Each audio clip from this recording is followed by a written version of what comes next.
de vossa fala. Gostei muito do que você realmente expressou lá. Achei bastante interessante. Hoje eu avalio que o Estado do Amapá se deu um pontapé inicial com a discussão hoje pela manhã sobre o papel das emissoras legislativas e a sociedade. Acredito que foi importante para nós dirimirmos algumas dúvidas e para que nós pudéssemos também interagir, inclusive com o mundo acadêmico. Eu estive aqui umas 2 semanas atrás fazendo um convite para a Kelly e eu fiquei muito feliz com a iniciativa da universidade, a universidade da qual eu fui estudante, me formei em Geografia aqui na Universidade Estadual do Amapá. Não me perguntem o ano, por favor, senão eu vou entregar um pouco a minha idade. Mas é um prazer imenso eu voltar aqui a casa. E eu fiquei muito feliz, professor Antônio, porque a receptividade da Kelly foi excepcional aqui conosco. E fiquei mais feliz ainda porque vocês aproveitaram a vinda dessas 2 pessoas que não é todo dia que nós temos a oportunidade de tê-los aqui conosco. Ivan Godoy, que tem uma experiência fantástica, e Júnia Melo, que também tem uma experiência fantástica e que vai poder compartilhar aqui conosco das suas experiências, do que já viveram, das suas realidades e do que podem contribuir aqui para o desenvolvimento do nosso Estado do Amapá. Eu quero aqui, Padre Aldenor, professor Antônio Sardinha, colocar o nosso mandato à disposição. Achei muito interessante porque nós acabamos fazendo uma parceria de uma forma muito natural. Eu vim aqui apenas fazer um convite e a Kelly, através da Kelly, já da proposta de vocês, surgiu essa ideia de aproveitar até melhor a vida da diretora da TV Senado, do diretor da Rádio Senado. Então, gente, eu vejo assim que foi fantástica essa parceria e observo que nós podemos fazer inclusive outras em outros momentos, porque quem ganha com isso é o Estado do Amapá, é o mundo acadêmico, é a população como um todo. Tá? Então, muito obrigada mesmo pela ida de vocês lá, pela sua presença, professor Antônio. Fica aqui o meu abraço fraternal à coordenadora Kelly. Obrigado, Padre Aldenor, pela receptividade.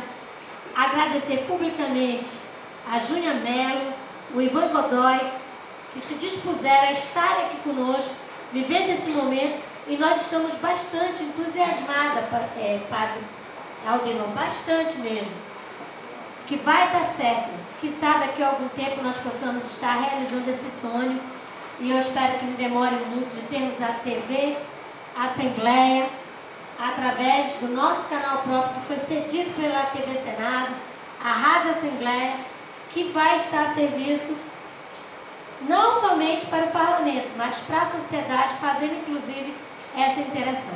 Muito obrigada, muito obrigada, muito obrigada. Então nós teremos a parte de exposição do tema.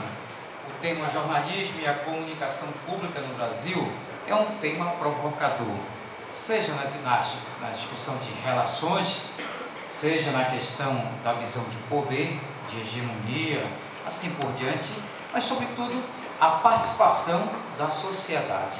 Com certeza muitos questionamentos nós teremos vendo essa relação, como ela se processa. Isso vai nos ajudar muito a entender todo esse processo. Nós teremos 15 minutos para a exposição. Começaremos com o senhor Ivan Lopes de Godoy, diretor da Rádio Senado FM. Ele terá 15 minutos para expor o tema e logo em seguida passaremos para os outros expositores. No final, abriremos algumas perguntas, aqueles que tiverem interesse em formular perguntas, por escrito ou pessoalmente, para nos ajudar nesse momento tão importante para a academia. Obrigado, é uma grande oportunidade falar aqui para os alunos desta universidade. Quero agradecer a receptividade, a recepção que nós tivemos aqui no Amapá por parte da Assembleia e especialmente a deputada Roseli, que realmente nos deu todo o apoio desde que chegamos, e nós notamos que há um interesse grande aqui por essa questão das emissoras públicas, inclusive no contato com os deputados estaduais, né, já vai se abrindo cada vez mais a compreensão da importância da existência de emissoras públicas e nesse caso específico, né, de uma TV Assembleia, né, e também de uma Rádio Assembleia. Eu gostaria então de falar um pouco da experiência da Rádio Senado, e nesse momento, que é uma rede com 10 emissoras em Brasília e mais 9 capitais, aí incluindo Macapá, né? Temos também a Rádio Senado numa parceria com a Assembleia.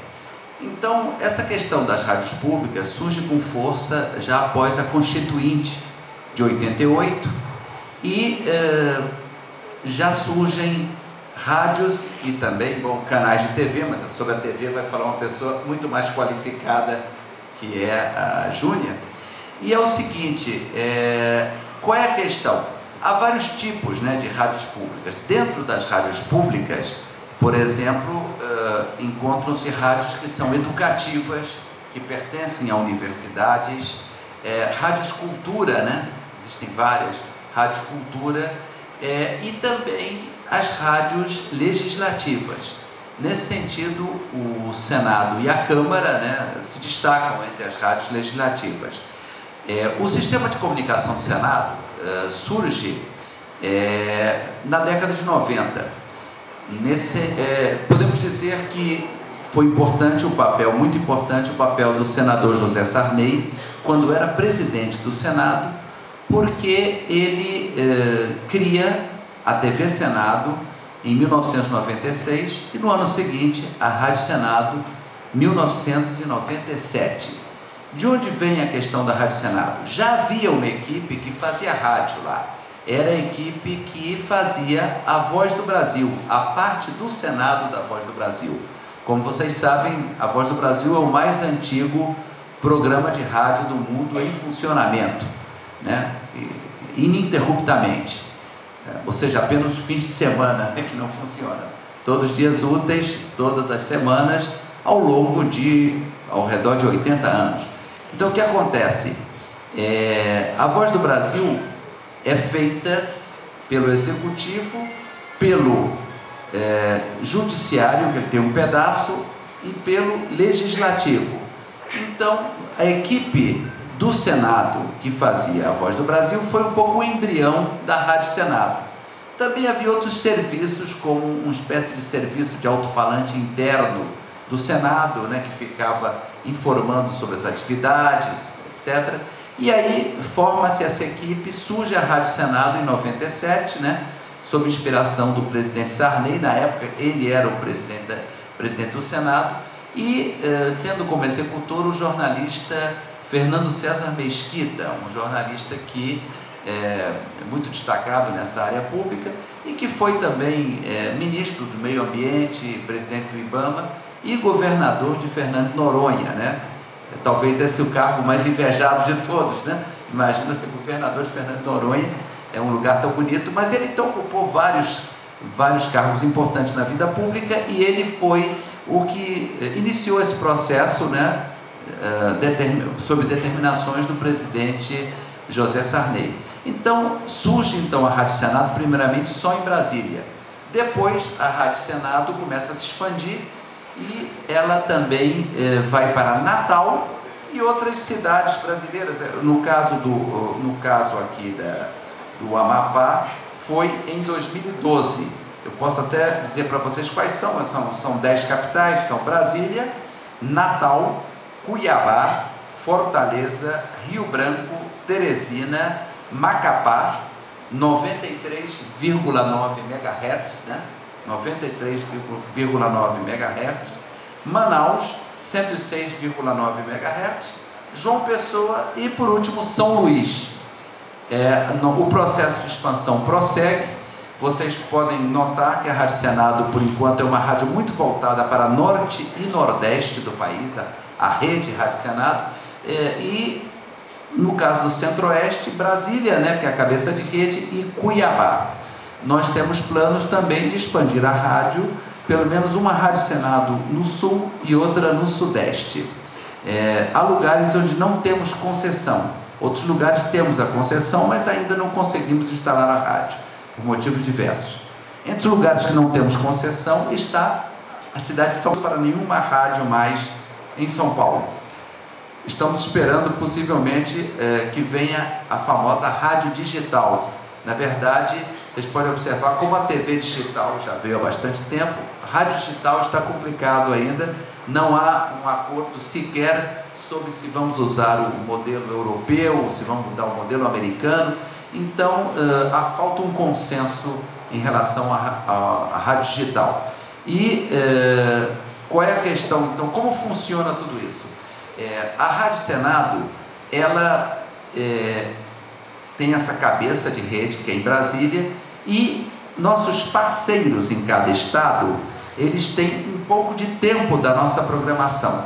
No caso, aqui ainda não há uma equipe, né, grande de rádio para que a Assembleia Legislativa do Amapá possa usar esse espaço. Quando ela tiver já essa equipe, é um movimento já que vem aí, né? Ela vai ocupar parte da nossa programação, que então ela vai transmitir a Rádio Senado, e aí entra parte do horário para transmitir questões referentes à Assembleia Legislativa. A maioria dos casos, nossa parceria é feita com Assembleias Legislativas, mas também temos parceria com emissoras educativas, né? Depende do estado. Devo dizer que no caso aqui do Amapá, especificamente, nós usamos as instalações da Rede Vida. Temos uma parceria importante com a Rede Vida, que ela nos cedeu um espaço. Nesse caso, essa parceria não inclui que a gente ceda também nenhuma espaço na programação para a Rede Vida. Temos esse espaço, mas é toda a programação da Rádio Senado. A Rede Vida não utiliza a nossa emissora. Ela é nossa parceira nesse sentido. Como funciona uma emissora legislativa? Vocês vão perguntar. É muito diferente de uma emissora comercial? Claro, tem uma série de diferenças. Primeiro que o nosso foco é a questão legislativa. Então, qual é o objetivo nosso principal? Divulgar as atividades do Senado. Então, um dos aspectos importantes é que vocês observam que a atividade política ela é vista através da imprensa. Sempre quando você faz a cobertura, por exemplo, de uma sessão plenária, você vai resumir necessariamente. Cada veículo vai resumir de um jeito o que aconteceu naquele dia. Agora, a Rádio Senado, ela transmite na íntegra as sessões plenárias do Senado e do Congresso Nacional. Isso permite ao cidadão ver exatamente o que aconteceu. Aí não é uma questão de interpretação. Ele vai ver o que aconteceu. Se houve uma discussão entre senadores, vai aparecer aí a discussão. Se houve um consenso, se foram aprovadas uma série de medidas sem maiores dificuldades, o cidadão também vai ver. Então, esse é um aspecto. Agora, temos também a cobertura das comissões, porque é importante dizer que muitas vezes as pessoas pensam que tudo de importante no Poder Legislativo acontece no plenário, que apenas aqueles discursos, quando o parlamentar está discursando, que aquilo é atividade parlamentar. Não, a atividade parlamentar também é nas comissões. As leis passam por várias comissões. Então é interessante acompanhar isso, né? Um projeto de lei determinado, às vezes polêmico, né? Ele começa em determinada comissão. Então, muitas vezes, se faz uma audiência pública. Exatamente, se convida pessoas especializadas naquele tema, com opiniões diferentes, e os parlamentares assistem aquilo. Então, eles são digamos, informados de várias opiniões diferentes. Isso ajuda a que o próprio parlamentar, né, ele tenha um conhecimento melhor do assunto.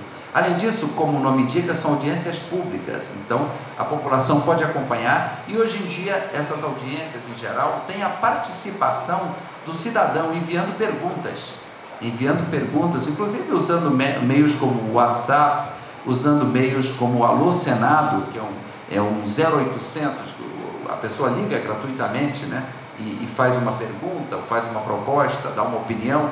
Então tudo isso implica no seguinte: maior participação. O que está existindo, e é uma posição do Senado, e em geral todos os parlamentos estão procurando, nível estadual ou nível de Câmara de Vereadores, estão procurando uma maior transparência. É uma exigência da sociedade. A sociedade quer saber o que estão fazendo os parlamentares. Os parlamentares vão entendendo isso, né? que realmente é importante essa questão. É uma maneira de prestar contas ao eleitorado que, com seus impostos, né, ele banca, né, a atividade legislativa. Então, a Rádio Senado e a TV Senado contribuem muito para isso, porque nós mostramos, em primeiro lugar, na íntegra o que está acontecendo no plenário e nas comissões mais importantes, inclusive ao vivo. Agora, tem também um trabalho jornalístico. A gente faz entrevistas, a gente faz uma matéria resumindo o que aconteceu naquela comissão. Mas isso é depois de ter sido transmitido ao vivo. Há toda uma colaboração também com as rádios privadas, porque temos que ver o setor público como uma coisa indispensável, como um aspecto indispensável da comunicação. Porque se a comunicação ficar só em mãos privadas, né, de certa maneira é um enfoque que será dado. Então é importante que haja também um enfoque da rádio pública e da TV pública.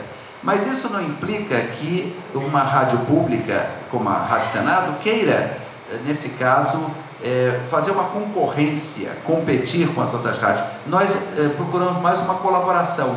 Em que sentido? Nós temos todo o nosso material, ele depois, tanto os discursos dos senadores, as participações, como as matérias que a gente faz, as entrevistas que a gente faz com os senadores, reportagens, programas especiais sobre um tema determinado. Na rádio nós temos uma questão chamada reportagem especial. É um programa, a gente pega um tema, faz uma reportagem, ouve senadores, ouve também especialistas sobre aquele tema, pode ser até de cunho histórico, mas sempre com a presença dos parlamentares. A gente aprofunda sobre um determinado tema. A falta d'água no Brasil. Um fenômeno que, vamos falar claro, há 5 anos atrás ninguém se preocupava com falta d'água, né? Todo mundo dizia, o Brasil é o país, né, que tem sorte, temos água à vontade. Tinha gente até que comentava que o nosso maior tesouro era água. Podíamos correr riscos, né? Quem sabe alguém nos invadia para pegar água, até diziam isso. Só que agora a água está faltando, né? A gente abusou um pouco, né? E a água começou a faltar em muitos lugares. Por sorte, aqui no Amapá, vocês têm água à vontade, como pude constatar, né? Mas a questão é a seguinte, então, todos esses programas, as entrevistas, tudo isso, através da nossa radioagência, que administra o nosso site na internet, tudo isso está à disposição de qualquer rádio privada, ou de um cidadão que quiser fazer o download do material, que está todo lá em MP3. Então nós temos 2.000 rádios que são nossas, digamos, parceiras, que elas usam o nosso material de maneira gratuita.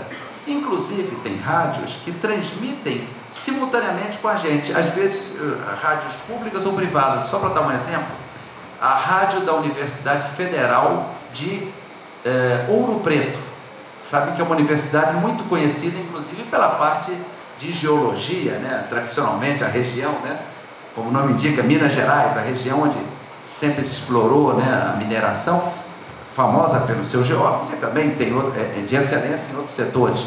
E essa rádio, ela transmite uma programação própria, parte do dia, e outra parte do dia ela transmite simplesmente a Rádio Senado.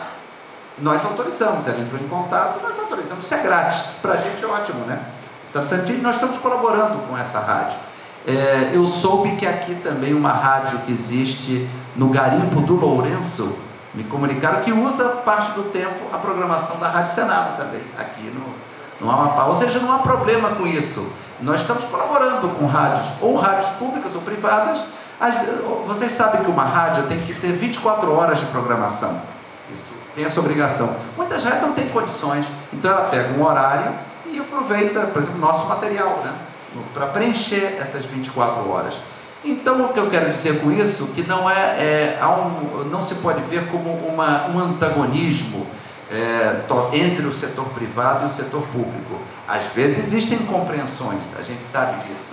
Às vezes há resistências à existência das próprias rádios públicas, críticas. Dizem, isso não é necessário, é uma rádio chapa branca.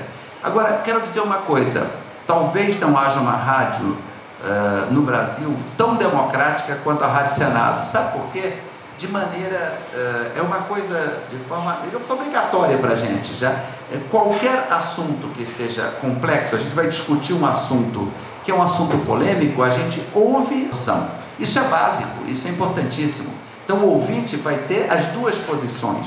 Às vezes há assuntos que são suprapartidários. Quando você discute, por exemplo, reforma tributária, aí é o seguinte, às vezes os senadores do estado de São Paulo têm uma posição, que é o estado que vende, né? Geralmente o grande produtor, e às vezes os senadores do estado que consome, ele tem uma opinião diferente sobre essa questão do você deve pagar mais tributo na origem da mercadoria ou no lugar onde ela chega. Existem essas discussões. Aí não é já uma discussão partidária, é uma discussão regionalista. Então a gente ouve todo mundo. Então isso mostra que a nossa rádio é ultrademocrática. Não tem nada disso de, olha, estamos aqui para defender tal posição, tal projeto. Não, a gente ouve as opiniões de todo mundo. E tem um outro aspecto também, nenhum senador está fora da Rádio Senado. É impossível, evidentemente, que haja uma presença exatamente igual de todos, porque tem senadores que são líderes do seu partido, né? O senador que é o presidente do Senado, ou então senadores que simplesmente participam mais do que outros. Tem senadores que preferem um trabalho mais silencioso, né? Um trabalho nas comissões. Outros aparecem muito no plenário, falam muito. E então não existe. Agora, não, o que eu quero dizer a gente procura no possível que todos apareçam de uma maneira ou de outra. Então isso são questões gerais. Eu estou aberto, logicamente, a perguntas específicas, até sobre nossas rotinas, como é que funciona, né? Em geral também como é o mercado de trabalho nessa área pública, no momento em que o mercado de jornalismo está num processo de contração, né? As novas tecnologias fazem que, por exemplo, a imprensa, né, escrita esteja numa grave crise, fechando, né, postos de trabalho, fechando órgãos, né, de imprensa, estão sendo fechados. Então, estamos à disposição para responder e falar sobre qualquer inquietação que vocês tiverem. Muito obrigado ao senhor Ivan Lopes. A senhora Júnia Cláudia Gondim, diretora da TV Senado. Estou me lembrando dos meus tempos de faculdade na condição de professora, mas eu nunca tive uma turma tão grande assim. Eu dava aula de telejornalismo, de projetos de TV, e era muito bacana essa troca e estou muito feliz de estar aqui. Eu vou trazer um pouco mais para a história pessoal, porque eu acho que minha trajetória talvez ajude a gente a conversar sobre os interesses, né? O jornalismo está passando por um momento diferente, mas como é que começou a TV Senado? A TV Senado começou como uma central de vídeo e ela teve o apoio exatamente de um centro de produção universitário, que era da UNB. Isso eu estou falando de 1996. Aí, quando essas pessoas começaram a produzir o material para a TV, era bem pequenininho, os estúdios começaram. Ela começou a ser profissionalizada como o primeiro concurso público, para o qual havia muita resistência na época de você contratar. E principalmente os jornalistas da grande mídia, como assim a TV do Congresso? A TV do Congresso vai gastar dinheiro público com isso? E muitos que criticavam na época tentaram fazer esse concurso, tentaram passar e não conseguiram passar. Mas a gente conseguiu recrutar muita gente no país e jornalistas veteranos, como a Marilena Chiarelli, a Leila Daia, o Vaus, Chico Santana, pessoas que tinham essa experiência de televisão na Globo, né, em Brasília e em outros lugares. Então veio esse primeiro grupo de profissionais de televisão, jornalistas, que começaram a encontrar esse caminho. A TV Senado é uma TV única, gente, não dá para comparar com nenhuma emissora comercial, não existe assim, a quantidade de vídeo que a gente faz. Então isso foi o primeiro concurso. Depois, quando chegou em 98, teve um segundo concurso, que entrou mais gente, que foi do qual eu participei, não sei se o Ivan tá, Ivan também. E então teve mais uma oxigenada e começou realmente a ter uma profissionalização, porque foi crescendo, né? O olhar para o parlamento foi crescendo e a dinâmica do trabalho foi mudando. Os senadores começaram a trabalhar mais, a fazer mais comissão, então precisava de mais gente. Agora, toda a parte operacional da TV, ela é terceirizada, desde o início e até hoje. Então, sem o pessoal terceirizado repórter cinematográfico, auxiliar, câmera, você não tem a TV Senado hoje. Então, nós, os jornalistas da casa, nós cuidamos da produção de conteúdo, da cobertura jornalística na comissão, no plenário, nos programas que são feitos. E mais recentemente, nós tivemos um outro concurso, e aí entrou uma turminha muito nova, gente assim, né, como vocês. O que é interessante? A TV Senado atraiu gente de todo o Brasil. E os concursos passaram a ser muito disputados, muito difíceis de passar. E a gente também não recrutou só, por exemplo, no caso da TV, gente com experiência de TV, o que é um problema, né? Hoje todo mundo tem um celular, todo mundo usa um Final Cut, um Mac, né? Os programas, e conseguem fazer os vídeos. É muito fácil fazer vídeo hoje, né? Para o YouTube, para a internet. Mas trabalhar em televisão, e sobretudo uma televisão que vai ao ar no canal, que a gente chama de broadcast, exige uma qualidade, exige uma especificidade. Então, essa última turma que entrou do concurso deu um sangue novo para a TV, e a gente está procurando uma nova linguagem de como tornar essa cobertura legislativa mais interessante, mais atrativa, mais atraente. Porque, ok, eu tenho ali, qual é a vocação da TV Senado? Fazer ao vivo, né? A gente está ao vivo, está lá. E você tem, qual a vantagem da gente? Eu vejo a discussão na tribuna e eu faço o meu próprio julgamento. A partir do que a deputada está falando, eu posso analisar. Nossa, realmente esse argumento dela me convence. Não, ela está falando isso, mas o corpo dela está dizendo outra coisa. Eu tenho essa reserva, então ele não passa por esse filtro que qualquer outra emissora vai fazer e vai entregar para você dizendo, ó, daquela audiência pública, você pode escolher um lado, né? Então nós, na condição de jornalistas, todo dia nós fazemos escolhas, né, de o que é mais interessante, onde é que está o lead. O que eu diria assim da minha experiência? Eu passei 13 anos trabalhando em TVs comerciais na Bahia. Então, e eu sei o que é receber uma pauta, uma matéria encomendada, pedido, bota assim, faz assado, o diretor está no seu ouvido, Júlia, muda esse texto, assim, lê esse texto aí para mim. Era Globo, a última que eu trabalhei. Você tem 30 segundos? Não tá bom, não é isso. Não faz assim, faz assado. Existia um direcionamento. Eu não estou dizendo isso, porque não. É uma realidade. Tem inclusive uma brincadeira que diz assim, você quer ter opinião, vai ter seu jornal. Hoje está mais fácil, né? Todo mundo pode ter um blog, você pode ter seu Instagram. Hoje, realmente, você tem um poder na sua mão de ser jornalista. Hoje, qualquer um pode ser jornalista. Então, por isso que talvez a nossa profissão esteja em xeque. Porque se eu estou ali na esquina, eu presencio um acidente, eu posto na minha rede, a Globo vai comprar a minha matéria, o meu sinal, né? Então, qual é a diferença? Então, independente de onde você estiver, o jornalista vai ter que ter a qualidade, independente de se ele vai trabalhar no mercado privado ou público, ele vai ter que ter algumas coisas. Ser sensível, saber ouvir, ser curioso, ter uma formação humanística, você tem que entender de história, do contexto atual, você não pode estar desconectado. Se você vai acompanhar uma discussão política, então, se hoje eu estou falando de 25 anos da Constituição brasileira, né, eu vou ter que voltar um pouco o tempo, lembrar que naquele momento em que o Brasil fez uma Constituição, a democracia, era todo mundo que podia, você estava saindo de uma ditadura, você não tinha esse poder de falar o que você pensava, então isso tem peso. Então é preciso que você se forme bem e é preciso escrever bem, independente do veículo para o qual você resolva trabalhar, televisão, rádio, hoje a internet, é só uma questão de adequação, o tamanho. Então hoje se eu quero fazer a minha matéria que vai para o ar, para a TV Senado, vai para o ar com um script de TV, mas ela vai migrar para a internet, então ela tem X caracteres, mas o lead, né, a estrutura básica vai estar ali. Então isso é muito importante você se preparar. Será que a gente vai continuar tendo concurso no Senado para os veículos da casa? Eu não sei se esse processo se esgotou, mas a gente teve uma retração, porque a comunicação da casa é considerada. Prepare-se, esteja pronto para quando essa oportunidade vier para você. Como?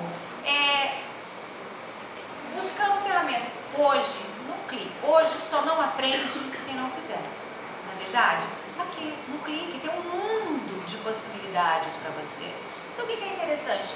E aí, no caso de televisão específica, eu me lembro que quando eu chegava no primeiro dia de aula com os meus alunos, eu começava a fazer uma entrevista básica, um questionário, e para perceber aquelas pessoas que tinham pavor de televisão, preconceito com televisão. Televisão, veículo muito superficial. Em 2, 3 minutos eu não explico nada. Ok, mas se você quer profundidade, né, você tem a revista, você tem o jornal. E aí as pessoas também tinham muito medo de fazer TV, de estar na TV. Então não precisa ter medo. Veja qual é a sua vocação, né? A faculdade é a melhor época da sua vida para você testar, estar aberto e experimentar tudo. Porque quando você sai daqui, aí você vira profissional, aí o mercado de trabalho vai começar a cobrar de você. Então aqui, experimenta. Vou fazer televisão. Pega uma câmera, como é que eu faço passagem? Faz assim, faz assado. Porque você fica se criticando. Mas vai ficar bom, mas eu quero. Então, você tem postura, você fala pro veículo com naturalidade, é a minha praia a televisão. Invista nela. Seja pública, seja privada, é super bacana. Se você gosta. Não é, mas é a internet. Então, especialize-se para dominar essa linguagem específica que as redes sociais hoje permitem. Então, a gente está ainda, a TV Senado vai fazer 20 anos no ano que vem, e o nosso grande desafio é esse, assim, mudar a nossa cara, atrair vocês, um público jovem, para falar de política, falar de política de uma outra forma, que seja atrativo, que participe daquele debate que acontece no plenário, que é a comissão. A gente está procurando o caminho. A gente ainda não tem todas essas respostas, apesar desse tempo todo que a gente já trilhou. Mas é uma oportunidade muito bacana. Vou só fechar contando um pouquinho da minha história pessoal, porque foi assim, eu jamais pensei em ser servidora pública, confesso que eu tinha o maior preconceito. Eu fiz jornalismo em Brasília, fugindo, porque eu morava em Goiânia e queria abrir a minha cabeça, resolvi fazer jornalismo, fiz na UNP. Quando eu saí, eu tinha um pezinho na Bahia, fui para Bahia, conheci o Hermano Hennig, que era um apresentador top da Rede Globo, que estava gravando um comercial com então meu marido, que tinha uma produtora de vídeo. E na época o Hermano precisava de uma produtora para o programa que ele fazia na TV Aratuaína, que tinha sido a grande afiliada da Globo, assim, uma das primeiras, e me levou para trabalhar com ele. Então eu comecei como produtora e fui na escadinha. Fui produtora, aí a menina para quem eu tirei as férias não voltou, eu fiquei. Aí o Hermano saiu, veio uma outra apresentadora, aí essa apresentadora me levou para o vídeo, ela pediu para eu ler um quadro, aí eu li um quadro, hoje você já pode fazer uma pergunta. Eu comecei fazendo uma entrevista, faz agora uma pergunta, e um belo dia, ela viajou para São Paulo e não voltou. E eu assumi a apresentação do Bom Dia Bahia, de um programa de jornalismo, numa época que era uma TV que estava assim. Então, eu aprendi na adversidade total, de você ter que fazer, na época não era xerox, era o que usava?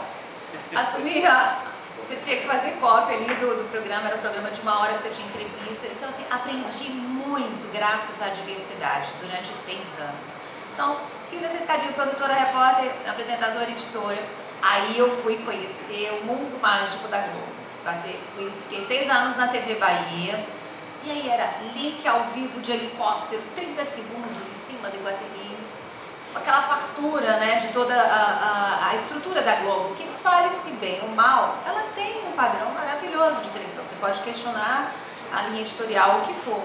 E isso também me permitiu o intercâmbio, a troca. Fui para a Globo News quando a Globo News nasceu. Aliás, acho que eu fiz o primeiro ao vivo da Globo News, que era um boletim ao vivo do Jorge Amado, que estava no hospital. A Lívia Vitfib era a apresentadora do Jornal Nacional na época. Eu me lembro que não tinha retorno de áudio e ouvia a voz da Lília, mas eu estava entrando na Globo News. E ali eu pude ficar 1 mês, experienciei aquilo. E aí, por sugestão da minha irmã falou, volta para Goiânia, faz o concurso para o Senado. Eu falei, Senado, Brasília, Deus me livre, quero não, estou ótima, feliz na Bahia. Fiz, eu falei, vou me testar, tem tanto tempo que eu saí da faculdade, como é que eu tô, né? Aí fiz, não fui chamada logo, 2 anos depois, num belo do carnaval, alguém me liga, Júnior, você vai vir pro Senado. Eu, como assim? Não quero mais não.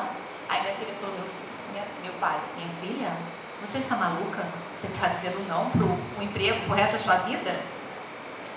Aí eu falei, não, eu tenho que experimentar. E fui. Quando eu fui para a TV Senado, foi um choque para mim, porque eu estava acostumado com uma dinâmica na rua, que você tem o equipamento, vai, sai. Ali era tudo diferente. Então, a cobertura do plenário. Então, eu tive que aprender uma outra forma de fazer TV, mas eu tive muita liberdade para trabalhar na TV Senado.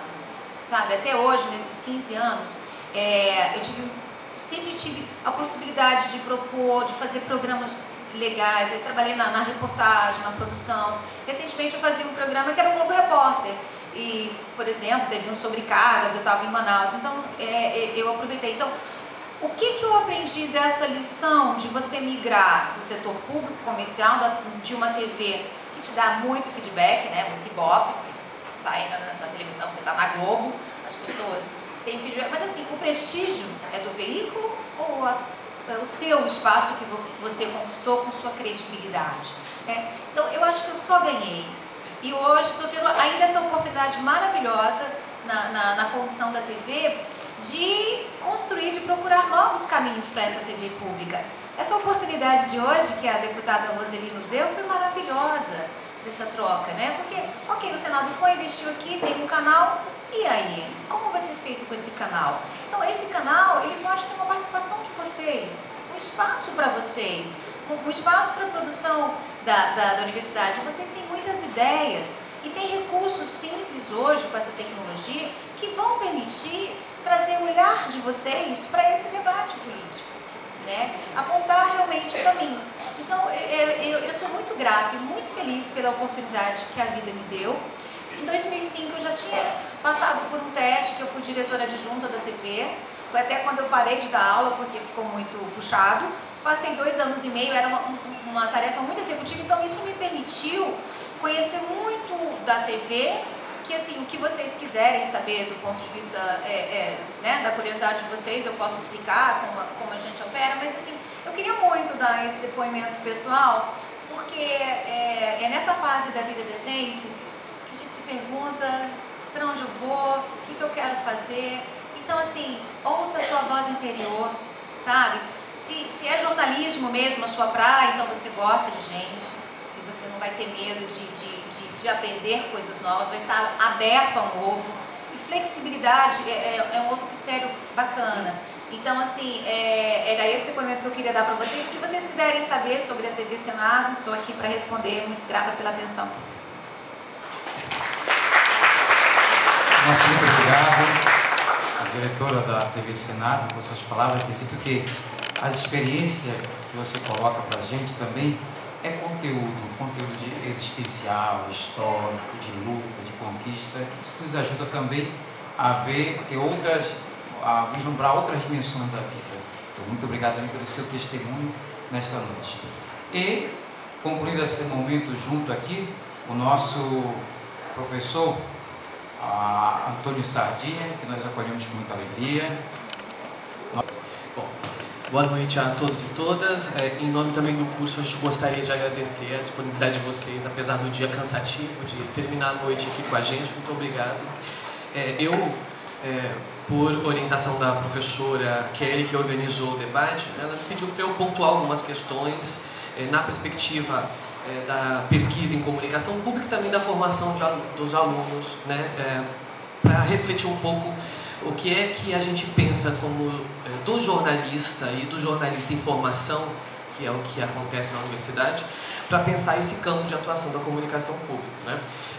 E aí, a gente em sala de aula, em debates, a gente pensa o jornalismo sempre sobre 2 vieses assim, muito específicos. A gente prepara os alunos para trabalhar na redação comercial, né? E na lógica, às vezes, do jornalismo comercial. E aí tem um determinado momento que o curso observa um campo. Esse atraso do campo da comunicação para se institucionalizar dentro do Estado como uma política pública a ser prestada pelo próprio Estado, faz com que hoje, né, nós tenhamos dentro da área da comunicação um atraso que é, do ponto de vista de pesquisa, né, um atraso. Nós temos muito pouca pesquisa que tenta construir e de estudar esses modelos, mas também temos muito pouca experiência produtiva do ponto de vista da produção da informação para pensar esse modelo. Né?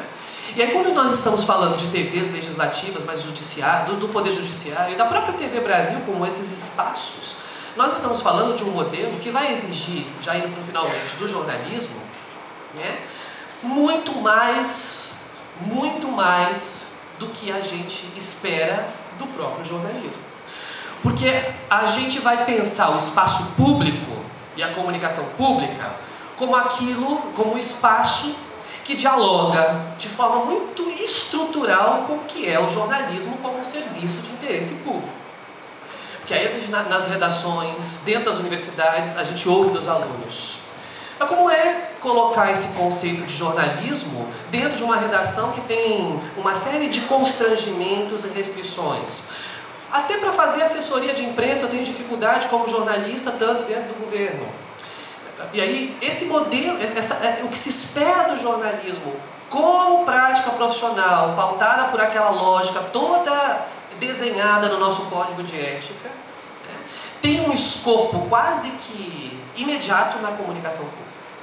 E aí, pensar a comunicação pública como um desafio para a formação do jornalista é dar ao jornalista, né, um desafio que ele, de certa forma, vai ter que se resolver, né, que é como reinventar o modelo de produção da informação se a minha memória como profissional ou estudante foi para o mercado ou para o governo. E aí a gente vai exigir do jornalismo, como um serviço público na comunicação pública, muito mais como jornalistas do que, evidentemente, se exigiria em outros contextos. Por quê? Porque ali é o espaço que nós temos para dizer que a nossa função é pública, de interesse público, e estamos no espaço público da comunicação pública para fazer jornalismo público. E aí a gente tem que reinventar critérios de noticiabilidade. Eu não posso levar os critérios de noticiabilidade que estão pautados na lógica mercantil ou da assessoria governamental para o espaço público da comunicação jornalística feita pelas instituições públicas. Porque eu estou falando de um serviço que eu presto com qualidade extrema porque está sendo financiado publicamente. Não é? E aí, esses desafios do saber fazer, eles têm que ser acompanhados de um desafio do saber pensar. Pensar um outro modelo de comunicação. E aí, para encerrar, já, professor, eu diria, nós temos na universidade essa relação desafiadora, não é? De fazer com que os nossos alunos se pensem num espaço de comunicação nessa perspectiva pública e se repensem como jornalistas do ponto de vista técnico, ético e estético para fazer esse trabalho lá. Ele tem que pensar novas narrativas sobre como dizer. Ele tem que pensar novas estratégias técnicas. A pauta provavelmente que ele vai fazer para a Rádio Senado ou para a TV Assembleia, que a gente espera se construir, ela é uma pauta que vai exigir dele uma revisão do próprio conceito de gancho, que eu brigo com vocês, pensado nessa perspectiva. Ele vai ter que reinventar as suas técnicas. E vai ter que ter clareza da sua função e da sua responsabilidade do ponto de vista ético lá dentro. Mais do que qualquer... Não quando os outros não se precisam, estou dizendo isso. Eu só estou dizendo que nós vamos ter que fazer o quê? Um investimento em habilidades e competências para entender a natureza da nossa atuação nesse novo contexto, que é novo e que está sendo desenhado cotidianamente. Não é? E aí, do ponto de vista desafiador, é desafiador.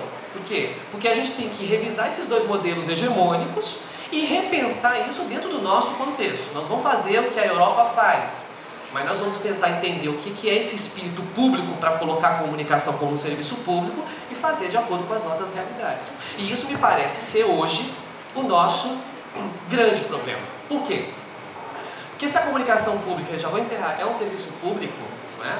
Ela tem que ter estrutura para tal, não é? O que dá à comunicação condições de ser pensada como uma política pública e ser um serviço? Ela precisa de financiamento para ter autonomia. Ela precisa de diretrizes e conceitos claros, ou seja, a compreensão do que é a comunicação pública. E terceiro, ela precisa ter a sociedade avaliando e fazendo e participando dela, né? Porque sem isso não há comunicação pública. Há uma comunicação ainda governamental ou privada. E esse tripé, esse modelo, é o que o Brasil tenta construir a passos lentos, por motivos óbvios. Os sistemas privados e estatais e governamentais não querem a comunicação pública.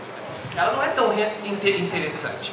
Só para você ter uma ideia, a lei do cabo, que exigiu a entrada das TV, a criação dos canais legislativos, por exemplo, né, houve resistência do próprio parlamento em relação a essa possibilidade que a lei do cabo abriria.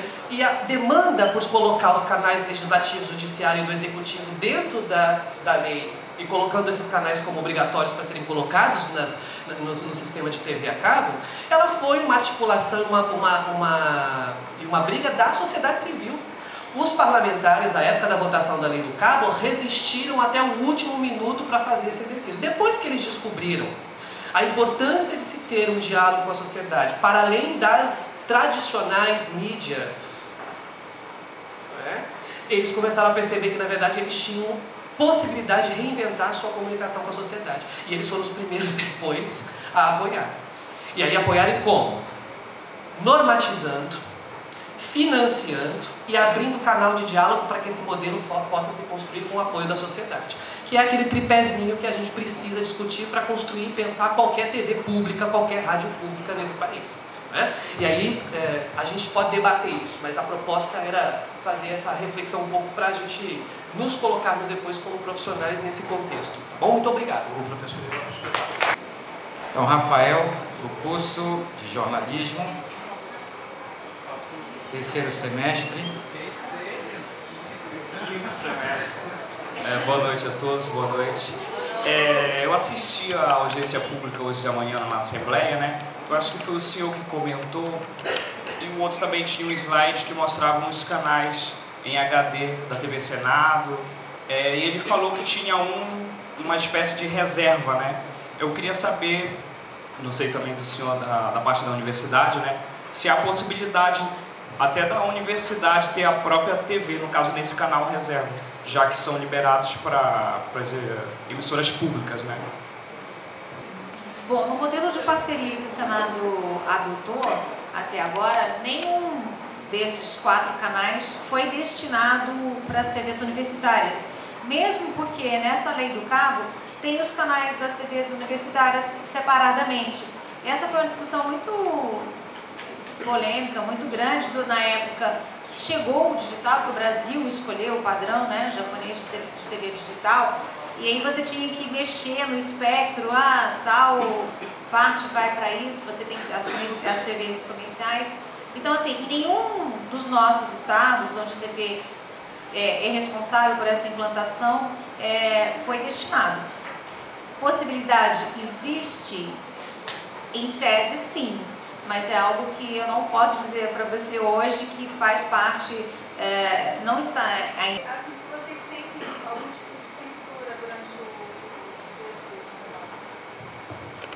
Bom, o dia a dia é o seguinte, vocês, não sei exatamente como é o caso da Assembleia Legislativa, mas no caso do Congresso, o Senado tem os dias de mais atividade e os dias de menos atividade.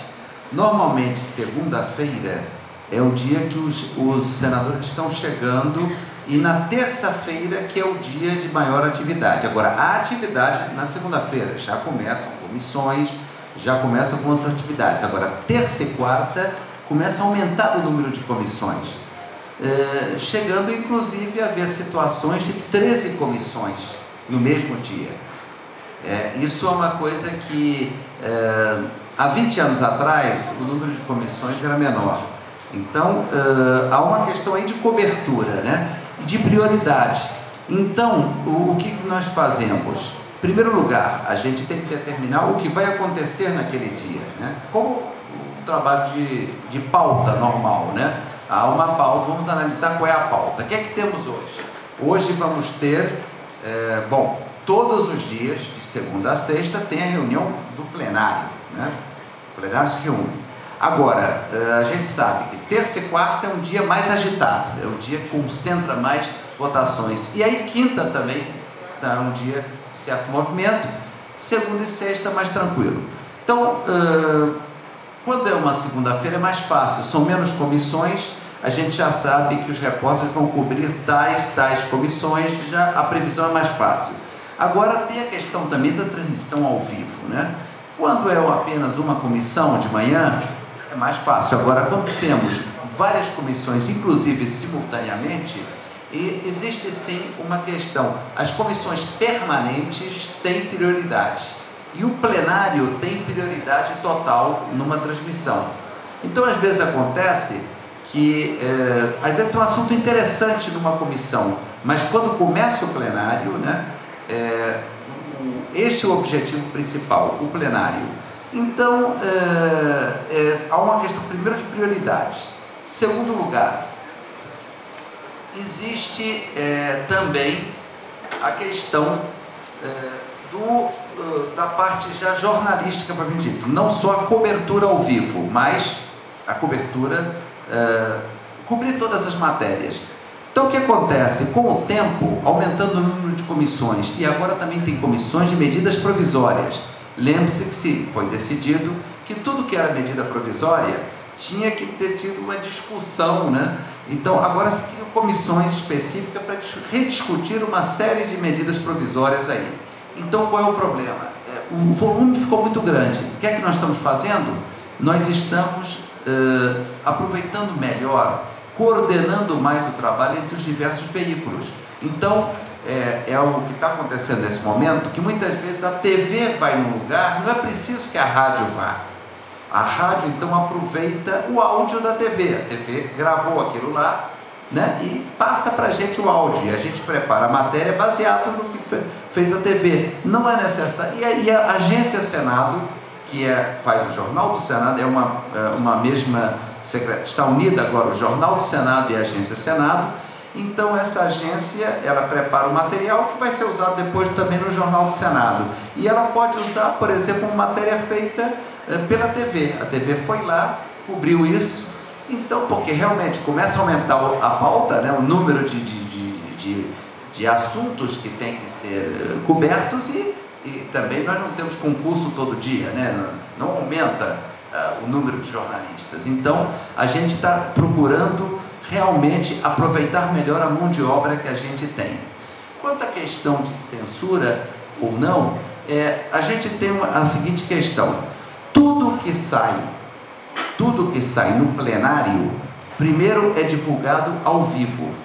Segundo lugar, o senador, não importa, pode haver até ataques mútuos, por exemplo, críticas, um debate forte entre senadores. Nada disso é censurado, ou seja, o plenário é transmitido ao vivo sem nenhum tipo de censura. Aliás, nunca ninguém nem tentou, né, nem se pensou fazer uma censura desse tipo. Porque é uma questão interessante, o parlamento é plural, não é, por exemplo, como o executivo, que nesse caso um partido ganha eleição e aquele partido ou grupo de partidos está mandando no executivo e ocupa os cargos principais do executivo e, nesse caso, a oposição não vai fazer parte do executivo, ela perdeu a eleição, não faz parte. O Congresso é plural, né? Alguns dizem até que é plural demais, nós temos 30 partidos políticos, né? Evidentemente, há toda uma discussão entre os próprios parlamentares de tentar mudanças, né, para reduzir um pouco esse número de partidos. Há todo um problema até numérico, né? Mas a gente procura que a representação pequena tenha sua voz no Congresso. Só para citar um exemplo, agora para dar um dado, por exemplo, o PSOL tem uma representação pequena, mas o senador Randolph, que é daqui, ele é um dos senadores que mais aparece no noticiário do Senado, nas nossas matérias. A gente fez até um estudo sobre isso. Ele aparece muito, porque ele participa muito. Não importa que seja um partido pequeno, né, com uma representação pequena no Senado, mas o senador atuando, ele aparece. É um exemplo só que eu queria dizer, né? Um partido pequeno, um senador de um partido pequeno, aqui do Estado, ele aparece muito, porque ele participa muito, sei lá, fala muito, e ele, ao produzir notícias, a gente coloca, não há discriminação nesse sentido com ninguém. Bom, falando sobre esse último ponto, sobre a questão de queixas, assim, há reclamações, é natural. A matéria não saiu do jeito que ele queria, ou que saiu no portal da agência, não trouxe exatamente o destaque do discurso dele. Então, isso é natural. A manchete do jornal deu destaque para isso ou para fora. Isso existe. E isso a gente lida diariamente com isso. Então, a gente procura ter sempre bom senso, o equilíbrio, ouvir os dois lados, mas você nem sempre vai certo, né? Conseguir agradar todo mundo. Então, faz parte do trabalho natural. Uma outra coisa que acabou mudando, o professor Sargento estava falando de que essa comunicação pública vai influir no novo fazer do jornalismo, a gente já está sentindo isso. A Câmara até antecipou o processo da gente, de você antes, assim, esse jornalista era contratado para fazer agência, para o Jornal do Senado, para a TV e para a rádio. A gente percebeu que esse modelo já não se sustenta mais. Então, é um perfil muito mais multimídia. A Câmara, me parece que no último concurso dela, ela já trouxe, já colocou como critério isso, assim, você é um jornalista que vai... O repórter da TV Câmara, por exemplo, é diferente da gente, ele cobre ali o plenário, ele faz um áudio para a rádio. A gente, isso no Senado, está começando a modificar, usar isso, e vai ser uma forma de impactar no nosso fazer. A nossa dinâmica do dia a dia, eu diria assim, que é bem animada. Então, assim, na segunda-feira, a gente tem o desenho do que vai acontecer, o número de comissões e do plenário. São dois movimentos que eu faço na TV. Então, eu tenho que decidir dia a dia o que eu coloco no ar com prioridade. Vou te dar um exemplo de ontem. Olha, ontem, de 8 da manhã até às 10h15, eram 8 comissões. E eu tenho que gravar tudo. E eu preciso exibir tudo. E, de preferência, que seja ao vivo. Então, eles querem muito e disputam para estarem ao vivo na TV. Como é que eu faço isso? Então, assim, entre 8 às 10. Nesse caso aqui específico, a comissão ordinária do dia vai começar às 10, mas antes dela tem 1, 2, tinha 3, né? Qual é o critério? Então, tem um ato que regulamenta isso, mas esse ato ele tem alguns, ele não me diz exatamente. Antes, a comissão permanente do dia tem prioridade. Antes é quem começar primeiro. Quem vai começar? A CRAS, a DH, então independente. É a CPI, olha, tem a CPI, está super quente e tal, mas eu entrei com aquela comissão que começou. Então isso é um motivo de queixa. Aí a assessoria do senador reclama, alguém que está assistindo. A gente tem feito uma coisa muito bacana que vai dentro da vocação da TV Senado, que é assim, a gente deu mais agilidade para o jornalismo e eu vou linkando essas comissões com várias transições. Às vezes eu vou passar, durante a manhã, eu vou passar por 4 comissões diferentes. Aquilo pode ser uma loucura para o telespectador entender. Então eu estou dizendo para ele, antes de começar as comissões, eu entro com o boletim, aviso, arrasto o senador, de preferência, faço aquele assunto ficar mais quente. Aí quando eu sair daquela comissão, eu vou para o estúdio e digo, olha, aconteceu isso, está vendo isso, você vai continuar acompanhando isso na internet e eu vou para essa comissão onde está acontecendo isso. Aí depois eu faço de novo a transição para outra comissão e aí até chegar a hora do plenário. Então é muito dinâmico e aí tem 10 comissões, acontece, sei lá, 5, aí uma começa e uma fecha e eu vou gravando.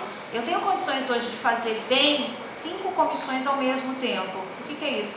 Ela sai bonitinha, com crédito direitinho. Então, e eu tenho 3 lugares diferentes de operação. Então, é bem complexo desse ponto de vista. Então, esse desenho eu tenho que fazer diariamente, que é fechar a grade, decidir. E aí eu tenho que dizer, no caso de Brasília, a gente tem um canal que tem 4 subcanais. Então, eu mando 4 assuntos diferentes para Brasília. No canal 51, o 51.2, 51.3, 51.4. E aí, então, tem essa operação. E na internet, eu jogo 8 canais. Então, olha só, quanta coisa eu tenho que pensar ao longo do dia. E todas essas operações que eu faço ao vivo são de risco. O risco de você errar no ao vivo é enorme. Então, assim, terça e quarta são dias de muito estresse, muita demanda. À tarde eu só consigo fazer... Boa noite. Eu sou Aníbal Sérgio, sou um dos apresentadores do canal Legislativo, um programa de rádio que antecede a sessão ordinária ou audiência pública da Assembleia Legislativa. Eu gostaria de saber se, eu sei que o plenário é soberano, como a senhora falou, diálogo que a gente pode fazer com o plenário, para que a gente possa entrar em concordância na hora do plenário entrar e a gente sair do ar, para que o sinal possa ficar? Se você vai em Brasília, faça isso. Não, se tem um sinal, porque a gente está fazendo um programa, de repente a sessão começa. Se tem se tem assim, um sinal. A gente no estúdio, a gente tem uma TV no estúdio da rádio, falar da rádio. Nós temos a TV, nós estamos colocados na TV Senado, né? Naquele momento. E nós temos também, dentro do Senado, toda uma questão interna que nós temos a imagem de cada comissão. Temos um montão que é uma rede interna só do Senado, que a gente acompanha, que é o VIP, né? É o VIP nesse caso, né? Exato. Que nós podemos acompanhar lá no computador ou na nossa televisão o que está acontecendo em cada lugar do Senado. Então a gente fica olhando o que está acontecendo lá no plenário. Então, evidentemente, se não tiver nenhum senador sentado ainda na mesa, a coisa não vai acontecer. Então, agora, normalmente o horário começa sempre 2 da tarde. Em geral são à tarde as reuniões do plenário, a não ser algum dia específico. Em geral, a maior parte dos dias, as reuniões do plenário começam à tarde, as sessões plenárias. Então, 2 horas, a gente faz toda uma programação. Então, nós temos um jornal que começa 20 para as 2. Esse jornal já fala um montão de coisa, inclusive o que aconteceu no dia anterior, o que vai acontecer naquele dia, e o jornal termina 2 horas. Nesse horário, normalmente, deve começar a sessão plenária. Às vezes demora um pouco, aí o locutor, ele fica já falando do que vai acontecer e de olho lá, de olho na tela, para ver se vai começar. E aí, no momento que ele vê que o senador que está presidindo, ele já se dispõe a tomar da palavra, a gente, já o locutor, ele fala, passamos agora a apresentar a sessão plenária de hoje, dia tal, tal, tal. E aí já pomos a voz, o som do plenário. Então, tem que ficar muito de olho, né? Então, se por acaso houver um certo atraso no plenário, o locutor ele vai falando de outros assuntos do próprio Senado, vai dando notícias, vai falando e dizendo, dentro de instantes começa a sessão plenária.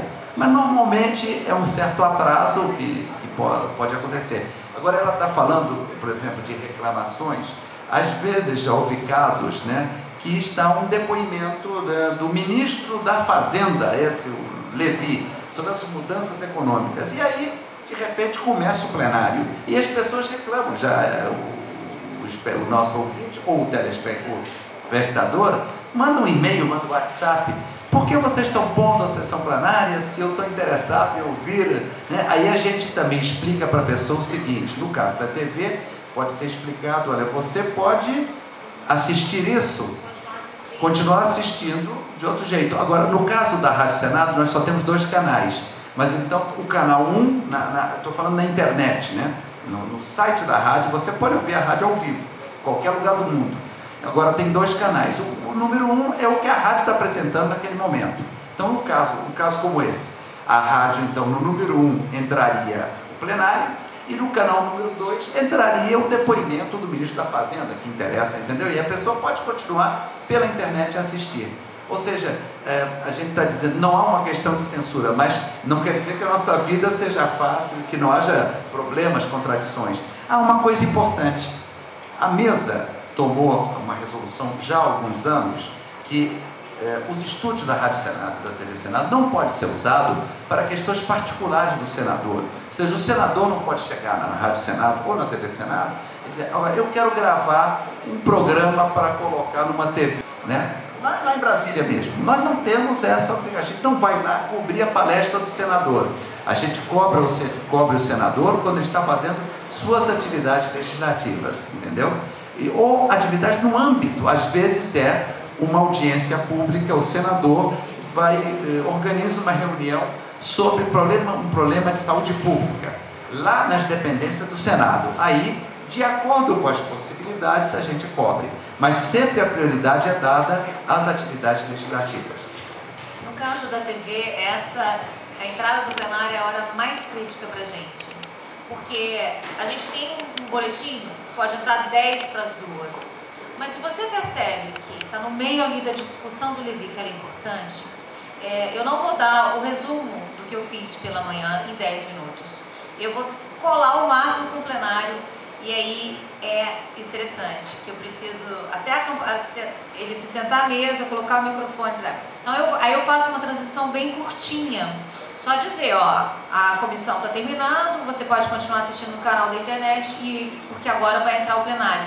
E também o que socorre muita gente é a barra de notícias, em que a gente vai rodando o tempo inteiro, avisando, onde continua ali atualizando.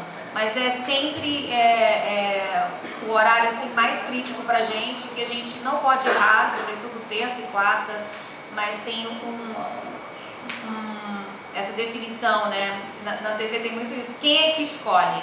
Que é o coordenador do vivo, que está ali operando tudo, a gente tem todas as câmeras, que decide para onde eu vou, ou é o jornalismo, que acha que aquilo é importante. A gente tem tido muitos duelos assim.